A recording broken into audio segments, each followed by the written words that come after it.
Bonjour tout le monde. Aujourd'hui, on va essayer de comprendre la pensée de Nietzsche et celle de Schopenhauer. Parce que pour bien comprendre la pensée de Nietzsche, il faut commencer par comprendre celle de Schopenhauer. Donc on va essayer d'esquisser un petit peu la pensée de Schopenhauer afin de pouvoir mieux comprendre celle de Nietzsche plus tard. Donc voilà ce que pense Schopenhauer dans les grandes lignes. Pour Schopenhauer, il y a la volonté. La volonté est quelque chose qui est hors du temps et hors de l'espace. Hors de l'espace et hors du temps. La volonté est quelque chose qui est imperceptible à l'homme. On ne perçoit pas la volonté et elle nous est inaccessible. Et la volonté, c'est là où se passe et c'est là où il y a la cause de tout ce qui se passe dans notre monde perceptible. Dans notre monde perceptible, en fait, pour Schopenhauer, eh bien, on voit les effets de ce qui se passe, mais on n'a pas accès aux causes, à la causalité. Donc, on va prendre cette métaphore-là pour illustrer cette pensée. C'est comme si il y avait le vent qui fait bouger les arbres. Le vent fait bouger les feuilles des arbres. Simplement, on ne voit pas le vent. On ne voit que ses effets. On voit les feuilles de l'arbre qui bougent. Eh bien, pour Schopenhauer, c'est cela. La volonté, dont la vie fait partie, décide de ce qui se passe, enfin, est la cause en tout cas, de ce qui se passe dans le monde perceptible. Mais donc, ce qui veut dire qu'on perçoit les effets de la volonté, mais on n'a pas accès aux causes de la volonté, puisqu'on n'a pas accès à la volonté. Et dans la volonté, il y a la vie. La vie, pour Schopenhauer, fait partie de la volonté et elle est à l'origine de nos comportements, elle est à l'origine de nos décisions et surtout, pour Schopenhauer, à l'origine de nos désirs. Parce que pour Schopenhauer, ce que la vie veut, c'est se perpétuer et perdurer dans le temps. Et elle nous utilise en fait, nous sommes un moyen pour la vie de perdurer dans le temps. Et pour ce faire, elle contrôle nos désirs, elle nous dicte nos désirs, notre instinct de survie et nos envies de reproduction pour perpétuer l'espèce, pour perpétuer la vie dans le temps. Alors, pour Schopenhauer, ces désirs-là que nous avons sont à l'encontre de nos intérêts, puisque pour Schopenhauer, la vie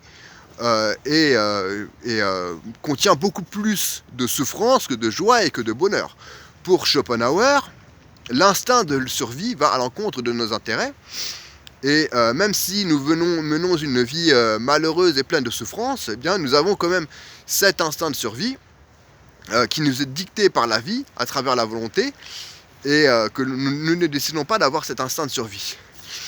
Et de plus, pour Schopenhauer, il y a autre désir que nous avons, c'est le désir de se reproduire. Alors ça passe par des désirs sexuels, ça passe par des désirs romantiques, des désirs amoureux, mais tout cela, pour Schopenhauer, ce ne sont que des moyens qu'a trouvé la vie pour nous donner envie pour se reproduire en fait, et pour nous donner envie de procréer et de se reproduire.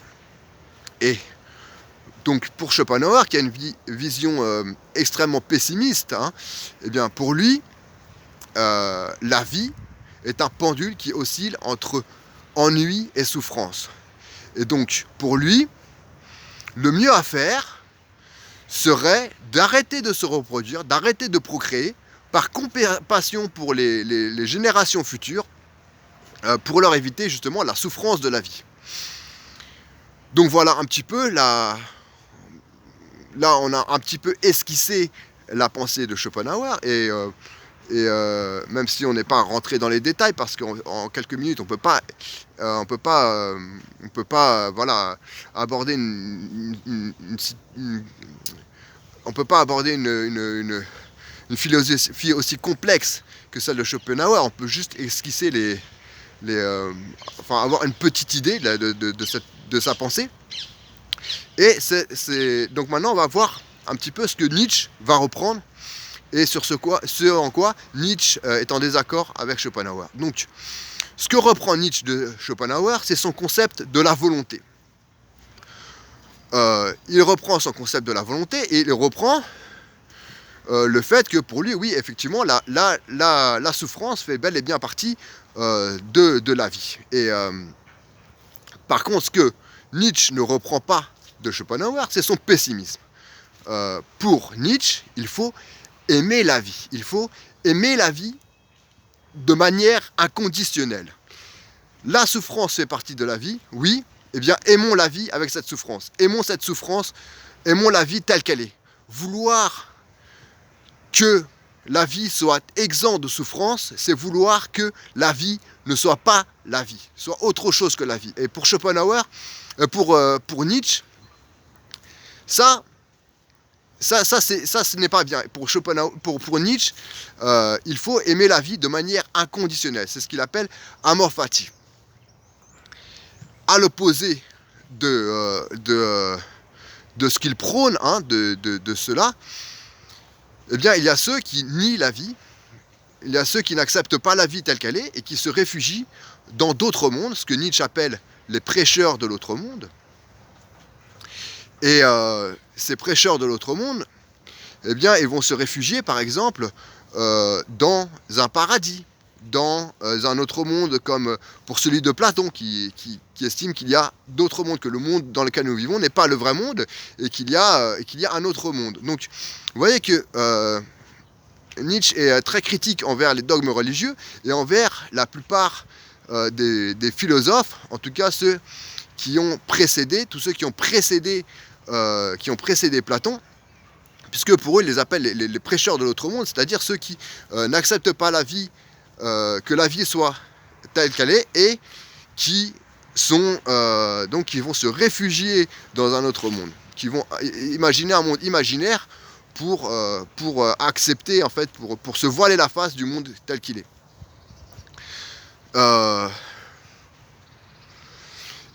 Nietzsche décrit aussi ce qu'il appelle le dernier homme. Alors, Nietzsche est mort en 1910, en 1900, excusez-moi, et ces 10 dernières années donc, dans lesquelles il a vécu, il était vivant, il était un petit peu fou, et donc il n'a rien écrit. Et donc on peut voir que avant le XXe siècle, eh bien, il avait prévu à quoi ressemblerait l'homme moderne, ce qu'il appelle l'homme, les derniers hommes. Les derniers hommes, il est décrit comme des gens, des êtres humains, qui n'acceptent pas l'idée de la mort, qui veulent reculer toujours la mort,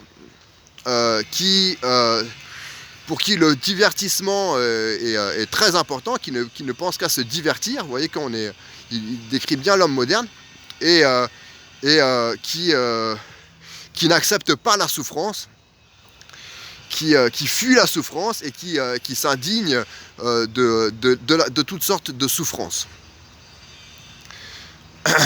Et voilà, donc on peut voir ça, ça résume pas la pensée de Nietzsche, mais ça voit un petit peu, on voit un petit peu les aspects des différents êtres humains tels que les perçoit Nietzsche. Donc les surhommes sont ceux qui acceptent la vie telle qu'elle est, avec la volonté, avec sa souffrance, qui acceptent que la vie soit ce qu'elle est, et donc qui perçoivent un petit peu la vie comme Schopenhauer, tel que Schopenhauer l'a décrit, mais sauf que pour Nietzsche, Schopenhauer a un dégoût de la vie. Et pour Nietzsche, le surhomme est celui qui arrive à surmonter ce dégoût, à percevoir la vie telle qu'elle est et à aimer la vie telle qu'elle est, et non pas à en être dégoûté comme l'était Schopenhauer avant lui.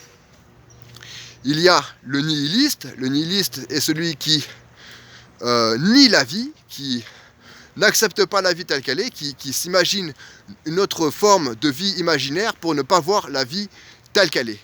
Et il y a donc le dernier homme qui résume très bien l'homme moderne. Et il y a une autre raison pour laquelle Nietzsche était très critique envers les dogmes religieux et beaucoup de philosophie, c'est parce qu'il avait une vision très critique de la morale, d'où venait la morale et pourquoi est-ce qu'on avait fait cette morale. Et ça fera l'objet de ma prochaine vidéo sur Nietzsche. À bientôt, au revoir.